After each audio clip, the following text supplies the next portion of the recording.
საერთაშორისო საკონსულტაციო ორგანიზაციის Grandview Research-ის უახლესი მონაცემებით ესთეტიკური მედიცინის მსოფლიო ბაზრის მოცულობამ უკვე 112 მილიარდ დოლარს გადააჭარბა, ხოლო 2026 წლისთვის არცებული 10%-იანი ზრდის ტემპით ეს რიცხვი 140 მილიარდიან ნიშნულსაც მიუახლოვდება. სტატისტიკა აჩვენებს, რომ პლასტიკური ქირურგია ფუფუნების საგნიდან პრაგმატულ ეკონომიკურ სექტორად ტრანსფორმირდა მსოფლიო ტენდენციას სრულად იზიარებს და იმეორებს. საქართველოს რიცხვებში ასახული შედეგები ადასტურებს, რომ პლასტიკური ქირურგია როგორც ბიზნესი ქვეყანაში უკვე შემდგარია. ადგილობრივი ბაზრის ფასწარმოქმნა საკმაოდ კომპლექსურია და ის პროცედურის სირთულესა და გამოყენებულ მასალებზე არის დამოკიდებული. აქვე ესეც უნდა აღვნიშნოთ, გამომდინარე იქიდან, რომ ბაზარზე ვსაუბრობთ, ოპერაციების ღირებულება საშუალოდ 2-3 ლარიდან შესაძლოა, რომ დაიწყოს რთული სახის რეკონსტრუქციული ჩარევების დროს კი 50,000 ლარსაც კი შეიძლება აჭარბებდეს ღირებულება. მართალია,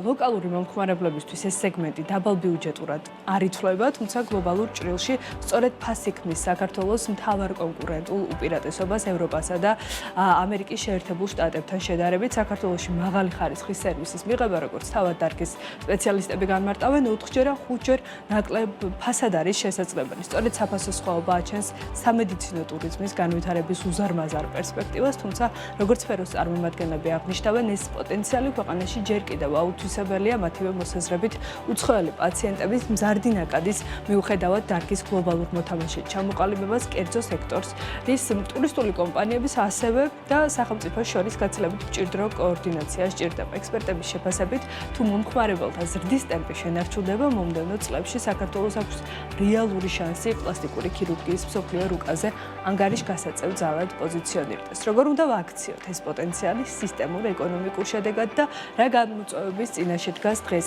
ქართული ესთეტიკური მედიცინა და პლასტიკური ქირურგიის მიმართულება? თემაზე სასაუბროდ ჟორდანიას სამედიცინო ცენტრის ქირურგიული დეპარტამენტის ხელმძღვანელს მასპინძლობთ პლასტიკური ქირურგი სალომე სვანაძე გვერდდება ახლა პირდაპირ ეთერში. სალომე, გამარჯობა. მოგესალმებით. ძალიან დიდი მადლობა თქვენი დროისთვის, სტუმრობისთვის და სანამ გლობალურ თუ ლოკალურ ჭრილში ვისაუბრებდით და შევფასებდით ინდუსტრიას და მის ზრდის პოტენციალს, მინდა რომ თქვენი როლით დავიწყოთ ამ ინდუსტრიაში. რა იყო ის კარიერული გზა, რამაც დღევანდელობამდე მოგიყვანეთ და ამ გზაზე ის მთავარი საკვანძო მომენტები, რამაც როგორც პროფესიონალი სალომე სვანაძე განსაზღვრა და ჩამოაყალიბა სფეროს ერთ-ერთ დღესდღეობით ყოველ შემთხვევაში წამყვან სპეციალისტად. მადლობა. თან ვითუბეტეს მაინც მამაკაცურ სფეროდ ითვლებოდა ყოველთვის და აი ქალმა რო დაიჯეროს და სხვებსაც დააჯეროს, რომ ეს ნამდვილად შეუძლია ბევრად უკეთ მათ შორის ვიდრე ზოგიერთ კონკურენტ მამაკაც, ესეც თავის მხრივ არ იქნებოდა ქართულ რეალობაში განსაკუთრებით წლების წინ მარტივი, ამიტომ ძალიან საინტერესოა თქვენი ისტორია. ნამდვილად, დიდი მადლობა ეს საინტერესო კითხვისთვის. ალბათ პირველს დავასახელებდი, რომ ეს იყო ჩემი ოცნება და მისია. ვუყურებდი პატარა რო ვიყავი ფილმებს დოკუმენტალურს, თუ როგორ ხდებოდა ადამიანის ცვლილება რთული სიტუაციების შემდგომ, თქვა ბარიატრიული ქირურგიის შემდგომ ამერიკაში და სხვა ქვეყნებში და ვოცნებობდი როგორც პატარა ბავშვი, რომ იქნებ ერთ დღეს მეც შევძლო ადამიანს ესე დავეხმარო და ეს გზა მასთან ერთად როგორც მისი პროფესიონალი გავიარო. ჯერ კიდევ არ მჯეროდა, რომ ეს იყო შესაძლებელი, იმიტომ რომ როგორც ბევრი ჩვენგანი ქალბატონებს გულისხმობ, მსმენია ჩემი ოჯახიდანაც, რომ იქნებ მოვიფიქროთ უკეთესად, იმიტომ რომ საკმაოდ რთული დარგია და დღეს ამასაც ვიტყოდი, რომ ძალიან ბევრს აინტერესებს პლასტიკური ქირურგია. ოღონდ მაინც უნდა გვახსოვდეს, რომ ვიცოდეთ, რომ ესეც არის ქირურგია და აბსოლუტურად არ არის სხვა დარგებზე უფრო მარტივი და შეიძლება ბევრ მომენტებში უფრო რთულიც იყოს და მე ამაზე კიდევ ცალკე ვისაუბროთ. დღეს მთლიანად გუნდს მართავთ ჟორდანიას კლინიკის ქირურგიული დეპარტამენტის, ხო? ესეც ახალი ეტაპია თქვენს კარიერაში, როცა უკვე პლასტიკურმა ქირურგმა შეითავსა მენეჯერის როლი და ფუნქციაც. რამდენად თავსებადია მარტივად ეს ყველაფერი ერთმანეთთან და სად უწევს კომპრომისებზე წასვლა იგივე ქირურგ სალომეს თუ მენეჯერ სალომეს, რომ ეს ყველაფერი კარგად დასინქრონდეს ერთმანეთთან? სიამოვნებით ვუპასუხებ. აქ მე თვითონაც სწავლობ ამ ეტაპზე და აღმოვაჩინე, რომ ყველაზე მნიშვნელოვანია, რომ პირველ რიგში ექიმად დარჩეს.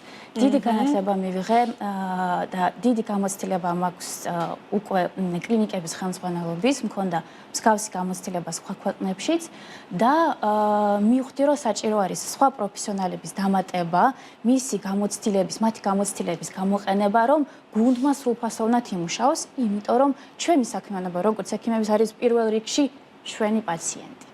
კი ბატონო, ამ მიდგომას ინარჩუნებთ, მათ შორის უკვე აი ამ ახალ სტატუსშიც, რომელიც გაქვთ უკვე დაახლოებით 1 წელია, რაც ამ პოზიციაზე ხართ. მე ალბათ ვიტყოდი, რომ Art of Care დაფუძნებული იყო 3 წლის წინ და გავიზარდეთ 3-4 ადამიანიდან უკვე 15 ვართ. სტაბილურად ჩვენს გუნდში 5 ექიმი და მენეჯერები ხარისხის განყოფილება, სერვისის განყოფილება და ასე შემდეგ. რა გამოარჩევს სალომე ამ გუნდს? რა არის თქვენი მთავარი კონკურენტული უპირატესობა გამომდინარე იქიდან, რომ ბაზარი ვითარდება, იზრდებიან, ასე ვთქვათ, სხვა კომპანიებიც, კლინიკებიც, მზარდი არის კონკურენტების რაოდენობაც და რამდენად რთულია და თქვენ როგორ ცდილობთ პოზიციონირებას აი ამ ასე ვთქვათ გამოწვევებით საუბსერიალობაში და მზარდ ნაკადში? პირველ რიგში არასდროს არ ვივიწყებთ ჩვენს მისიას. და რა არის ეს? ჩვენს სახელშივე ჩანს რაში არის ეს მისია Art of Care. პირველ რიგში პროფესიონალიზმი, მაგრამ ადამიანობა და ადამიანზე ზრუნვა. და ეს არის ყველა კითხვაზე მოკლე პასუხი. კი ბატონო. სალომე, პლასტიკური ქირურგია როგორც ბიზნესი. როგორ ვითარდება საქართველოში? იმიტომ რომ უკვე ბევრი წელია რაც აქ ხართ, პულსზე გიჭირავთ ხელი, გრძნობ ტენდენციას, ბაზრის დინამიკას, რა იკვეთება? რამდენად არის, ასე ვთქვათ, გლობალური სურათი, მათ შორის რამდენად ვრცელდება ჩვენს რეალობაზეც, ზრდის ტემპი დაახლოებით 10-12%-იანი ანალოგიურ რიცხვებზე შეგვიძლია აქაც საუბარი? აბსოლუტურად შეგვიძლია. რაც უფრო იზრდება ხარისხი თითოეული ქირურგის ნამუშევრის, ესე ვთქვათ, და მიდგომის, მით უფრო იზრდება ნდობა პლასტიკურ ქირურგიასთან დაკავშირებით და მეტი პაციენტი განიხილავს ამ გზას.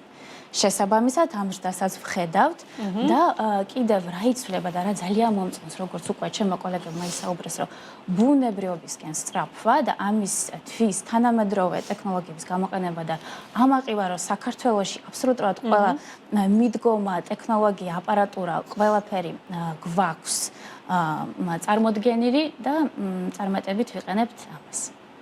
ძირითადად რა მიმართულებით იკვეთება მოთხოვნა? მე მახსოვს წლების წინ დარგში საუბრობდით, რომ აი ტოპ 3 მოთხოვნადი მიმართულება იყო ლიპოსაქცია, რინოპლასტიკა პირველი და ასე ნუ მკერდის კორექციაც მოიაზრებოდა. დღეს რამდენად დაკორექტირდა ეს ყველაზე მოთხოვნადი მიმართულებების სია? ამ ეტაპზე კიდევ უფრო საინტერესო თემაზე ვისაუბრებ, რა ხდება დღეს. რომ პაციენტი უკვე იწყებს არა ვთქვათ სერვისის მოძიებას, ვთქვათ მე მინდა ლიპოსაქცია. და წარმოიდგინეთ ეს გზა რამდენად რთულია, რომ იპოვო, სად გავიკეთო ლიპოსაქცია. ეხლა რამდენი არჩევანი მაქვს, ხო? რა თქმა უნდა, თან საუკეთესო, თან სხვადასხვანაირი. მაგრამ ეხლა პაციენტი იწყებს ჩვენი დახმარებით სხვანაირად ფიქრს. მე არ მინდა ლიპოსაქცია. მე მინდა დავიბრუნო ის ჰარმონიული, ჩემი საკუთარი ინდივიდუალური სხეული, რომელიც მქონდა 4 მშობიარობის წინ. და ვინ შეიძლება ამაში საუკეთესოდ დამეხმაროს? და ეს ცვლის სრულ ინდუსტრიას, იმიტომ რომ პაციენტი ეძებს არა მხოლოდ პროდუქტს, არამედ უფრო სრულ გზას.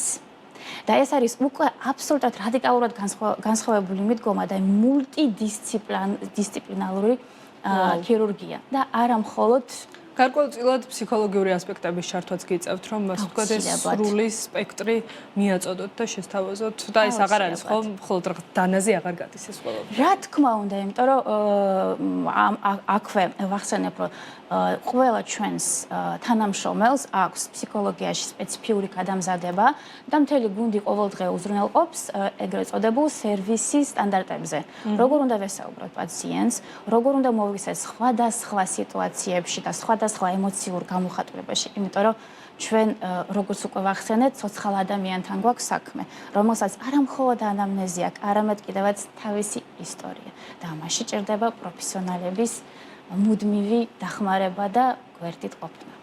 რამდენად გაიზარდა გააზრების და ცნობიერების დონე, რა სჭირდება რეალურად ადამიანს, იმიტომ რომ წლების წინ საკმაოდ აქტიურად საუბრობდნენ პლასტიკური ქირურგები იმაზე, რომ არის ძალიან დიდი ნაწილი მსხვერპლი სოციალური ქსელების, იმ ტრენდების, რაც იკვეთება და ხშირად ვუშვებთ უკანაცო, იმიტომ რომ არ სჭირდებათ და რაღაცა, ასე ვთქვათ, არარეალურ რაღაცას ითხოვენ, რაც უბრალოდ შეუძლებელია, თუნდაც მისი, ასე ვთქვათ, სიმეტრიიდან გამომდინარე ჩატარდეს ასეთი ოპერაცია.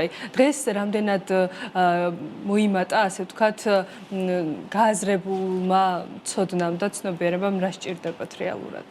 ძალიან მოიმატა და ალბათ კიდევ ეს არის დამოკიდებული თუ როგორ პოზიციონირებს თავის კლინიკა, გუნდი და ექიმი, რადგან მე მინდა რომ სამუდამოდ შეიცვალოს ჩვენი ინდუსტრია და ამისთვის ყველაფერს ვაკეთებთ, რომ არ ვასწავლოთ და ვაჩვენოთ პაციენტს თუნდაც გააზრების გარეშე როგორ უნდა გამოიყურებოდეს და ეს აბსოლუტურად ბუნებრივია, ამაზე რომ ვიფიქროთ, რომ ყველა ადამიანს უნდა რომ ეგრეთ წოდებული ტრაიბის წევრი იყოს და ამისთვის ეძებს რა უნდა გააკეთოს და თუნდაც როგორ უნდა გამოიყურებოდეს, რომ წარმატებულად ჩათვალოს თავი და მიღებული იყოს ამ საზოგადოებაში და გადავიდეთ იმისკენ, რისკენაც მთელი სოფლიო დღეს წარმატებით მიდის ინდივიდუალიზაციისკენ.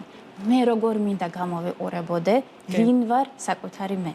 და როგორ მინდა დავინახო ჩემი თავის არქეში. ანუ პრაგმატულ ინვესტიციად განიხილავენ უკვე, რომელიც პირველ რიგში იდება თავდაჯერებაში და საკუთარი თავის უკეთ პოზიციონირებაში. ეს ყველაფერი არ ჯდება იაფი. სალომე, მით უმეტეს იმის გათვალისწინებით, რომ თქვენ ძირითადად იმპორტირებულ პროდუქტზე ხართ, იმპლანტები თუ სხვა საჭირო მასალები, ტექნოლოგიური დანადგარები და ასე შემდეგ და ასე შემდეგ. აი ამ გლობალური ინფლაციის ფონზე, მიწოდების ჩაჭვებიდან გამომდინარე და ასე შემდეგ, ბევრი ფაქტორია საბოლოოდ რას ფასს ადგენს, ხო? როგორ იჭერთ აი ამ ღირებულებას და რამდენად მოგიწიათ თუნდაც ბოლო პერიოდში ფასების დაკორექტირება? ძალიან საინტერესო კითხვა არის ესეც. მე ვიტყოდი, რომ ყველაფერს ვაკეთებთ იმისთვის, რომ ხელმისაწვდომი იყოს ეს სერვისი საზოგადოებისთვის და რაც ყველაზე მნიშვნელოვანია საქართველოში მომხმარებისთვის და პაციენტისთვის, სხვა განფასებები არსებობს ეგრეთ წოდებული ინტერნაციონალური სტუმრისთვის და ტურისტისთვის, თუმცა ძალიან მნიშვნელოვანი რამ მინდა ვახსენო, რომ არის სხვადასხვა მოდელი თუნდაც თურქეთში, რომელიც დამოკიდებული არის დაბალ ფასზე, რაც ნიშნავს დაბალი ფასი. ეს ბიზნესი რომ იყოს წარმატებული, მნიშვნელოვანია რომ ბევრი რაოდენობა გავაკეთოთ, ბევრი პაციენტი მივიღოთ. ბევრ პაციენტს თუ მივიღებთ სამწუხაროდ დაგვივარდება ხარისხი. ამიტომ აუცილებლად უნდა დავიცვათ სწორი ბალანსი და სწორი ბალანსი, რა თქმა უნდა, ყველამ ინდივიდუალურად უნდა მოეწიოს. საიდან იწყება და რას აღწევს? დღეს უკვე აი 2026-ის მონაცემები როგორია უშუალოდ? პლასტიკური ქირურგია დაახლოებით რა დიაპაზონში შეიძლება რომ მოვიძიოთ საჭირო ოპერაცია? მე ალბათ ვიტყოდი, რომ იქიდან გამომდინარე რომ ჩვენს კლინიკაში უფრო კომპლექსურ საკითხებზე ვართ და არა ვთქვათ მცირე ოპერაციებზე, აქედან გამომდინარე მე დავასახელებდი 15-დან 30,000 ლარამდე. იმიტომ ამას შედის კომპლექსური, ხო? არა მხოლოდ რაღაცა. მთელი გზა. ხო. პირველივე დღიდან დაწყებული წლები ოპერაციის შემდგომ დასრულებული. არა მოვედი რაღაცა ქუთუთო შევისწორე და წავედი, ასე არ ხდება. ზუსტად. კი ბატონო. სალომე, აი ამ ყველაფრის მიღმა და პარალელურად არც ის უნდა გამოგვრჩეს, რომ ეს ფასი შეიძლება ქართველ მომხმარებლებში ითვლება ძვირად და მაღალ სეგმენტად, მაგრამ საერთაშორისო ბაზარს თუ გადავხედავთ, ევროპელი და ამერიკელი ასე ვთქვათ, ტურისტებისთვის საქართველოსთან მიმართებით, ცხადია ეს არ არის ძვირი პირიქით, იქაურ ფასებთან შედარებით საკმაოდ იაფიც ჩდება. ეს რამდენად ხდება ბუსტი იმისთვის, რომ მოვიზიდოთ მეტი ტურისტი და კონკრეტულად თქვენი კლინიკის მაგალითზე თუ ატყობთ, რომ არის ინტერესი და მზაობა მათი მხრიდან? რა თქმა უნდა, ეს არის ერთ-ერთი ფაქტორი, თუმცა ჩვენთვის მნიშვნელოვანია, რომ არ იყოს ერთადერთი ფაქტორი. მე ალბათ ვიტყოდი, რომ პირველ რიგში მით უმეტეს საერთაშორისო მომხმარებელი ჩვენს გვირჩევს ჩვენი მიდგომის გამო და ამიტომ ჩამოდის თუნდაც ამერიკიდან, მთელი მსოფლიოდან კონკრეტულად ჩვენთან, რომ მიიღოს ის შედეგი და შეეხოს იმ მისიას და ფილოსოფიას, რომელიც ჩვენ შევძლებთ, რომ შევქმნათ ჩვენს ცენტრში. ძირითადად საიდან ჩამოდიან და როგორ უყურებთ ზოგადად სამედიცინო ტურიზმის პოტენციალს ქირურგიის ჭრილში, რა შესაძლებლობა გვაქვს, რომ გამოვჩდეთ და უფრო წინ წავიდეთ გლობალურ ასპარეზზე? მე ვფიქრობ, რომ ფასებთან ერთად ჩვენ აუცილებლად უნდა შევხედოთ იმ პრობლემებს, რომელიც დღეს არსებობს, თუნდაც ის პაციენტები, რომელიც უკმაყოფილო არიან თქვა საზღვარგარეთ გაკეთებული ოპერაციებით და დავხედოთ ჩვენ დიდი დრო დაუთმეთ იმას, რომ შევისწავლოთ ეს მიზეზები თუ რატო რჩება პაციენტი უკმაყოფილო და ერთ-ერთი მიზეზი არის საინტერესო არის ძალიან, რომ ოპერაცია არის ტექნოლოგიურად შესრულებული საუკეთესოდ, თუმცა პაციენტს არ მოწონს თავის შედეგი, იმიტომ რომ მისი მოლოდინი არ იყო შესრულებული. რატო? იმიტომ რომ არ ქონდა საკმარისი დრო და კონტაქტი თავის ექიმთან. ეს ექიმის ბრალი არის, ეს სისტემის ბრალია და ზუსტად აქ უნდა ვიმოქმედოთ ერთად, რომ ეს სისტემა შევცვალოთ და პაციენტს ქონდეს საკმარისი დრო და თავდაჯერებულობა, რომ ამ გზას გაყვეს ჩვენთან ერთად. მადლობა. სალომე, ძალიან საინტერესო ანალიზისთვის, აქცენტებისთვის და წარმატება თქვენ და მთელ თქვენს გუნდს, რომელსაც ხელმძღვანელობთ აწუկა ჟორდანიას კლინიკაში ქირურგიული დეპარტამენტის მიმართულებით. სალომე სვანაძე, ჟორდანიას სამედიცინო ცენტრის ქირურგიული დეპარტამენტის ხელმძღვანელი, პლასტიკური ქირურგი იყო ჩვენთან ერთად.